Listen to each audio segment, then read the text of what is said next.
अस्सलामुअलैकुम। दोस्तों, पाकिस्तानी कौम की एक खास बात यह है कि अगर किसी शख्सियत टीवी ड्रामे या किसी और चीज को पसंद करती है तो फिर पसंदीदगी की तमाम हदें पार कर जाती है। आजकल दुनिया की ये जज्बाती तरीन कौम तुर्की के टीवी ड्रामे अर्तुगरुल गाजी की पसंदीदगी के बुखार में मुब्तला है। लोग अर्तुगरुल के नाम पर अपने बच्चों, चौकों और मसनूआत के नाम रख रहे हैं। पिछले दिनों लाहौर के एक इलाके मरगजार कॉलोनी में एक चौक का नाम अर्तुगरुल चौक रखा गया और वहां पर अर्तुगरुल गाजी का मुजस्मा नस्ब कर दिया गया।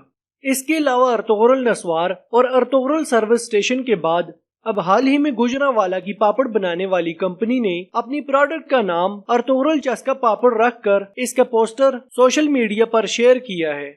लोगों को मुतवज्जा करने के लिए पोस्टर पर यह भी लिखा गया है कि ये पापड़ ड्रामा अर्तुगरुल गाजी की हीरोइन हलीमा ने अपने हाथों से तैयार किए हैं। नीज पोस्टर पर यह भी दर्ज है कि अर्तुगरुल की ताकत का राज यही पापड़ हैं और ये अर्तुगरुल की तरफ से गुजरांवाला के अवाम के लिए खास तोहफा है। पोस्टर में तुर्की के मशहूर काई कबीले का भी जिक्र है। दोस्तों, उम्मीद है आपको ये वीडियो जरूर पसंद आई होगी। वीडियो अच्छी लगने की सूरत में इसे लाइक करें और अपने दोस्तों के साथ भी शेयर करें। मजीद इन्फॉर्मेटिव वीडियोस देखने के लिए इस चैनल को सब्सक्राइब करें और साथ में मौजूद बेल के आइकन को भी प्रेस करें। अगली वीडियो तक के लिए इजाजत दीजिए। अल्लाह हाफिज।